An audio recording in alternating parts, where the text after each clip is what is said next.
దళిత నాయకుడు ఎమ్మెల్యే కడియం శ్రీహరిపై కోమటిరెడ్డి రాజగోపాల్ రెడ్డి మాట్లాడిన అనుచిత భాషను వెంటనే రికార్డుల నుంచి తొలగించాలని ఎమ్మెల్యే పల్లా రాజేశ్వర్ రెడ్డి డిమాండ్ చేశారు. సీఎం రేవంత్ రెడ్డి తెలంగాణను భాషను అవమానపరుస్తున్నారని, అసెంబ్లీలో కంచెలు వేసి ప్రతిపక్షాల గొంతును నొక్కుతున్నారని ప్రభుత్వంపై మండిపడ్డారు. రాజగోపాల్ రెడ్డి గారు దళితులుగా ఉన్న సీనియర్ మంత్రి అయినా చాలా రాజకీయ అనుభవం ఉన్న వారి మీద కూడా కామెంట్ చేశారు. ముఖ్యమంత్రి గారు అయితే ఎల్ఓపి గారి మీద కామెంట్ చేశారు. శాసనసభ సాంప్రదాయాల ప్రకారం లోపల ఏ విధంగా మాట్లాడాలో అదే విధంగా మాట్లాడమనండి. మేము మామూలు లెక్కలు చెప్తుంటే కూడా తట్టుకోలేకపోతున్నారు. వారి బుక్లో చెప్పిన లెక్కలు చెప్పినా, బుక్లో చెప్పిన సూక్తులు చెప్పినా, బుక్లో చెప్పిన ఇతర అంశాలు చెప్తే అది కూడా తట్టుకోలేక ఇష్టం వచ్చినట్టు మాట్లాడుతున్నారు. కొత్త సభ్యులైనా నేర్చుకోవాల్సింది తప్ప ఇదే ముఖ్యమంత్రి గారితో సహా మంత్రులతో సహా వాళ్ళు మాట్లాడుతున్నారంటే చాలా శోచనీయం.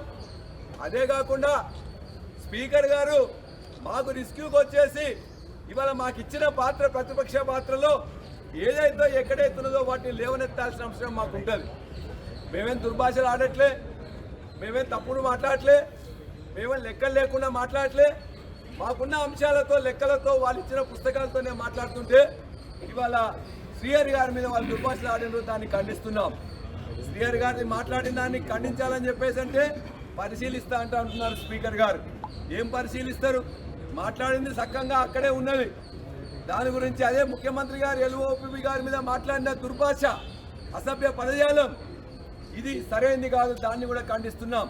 దాన్ని కూడా తొలగించాలని మేము ఇక్కడ మాట్లాడి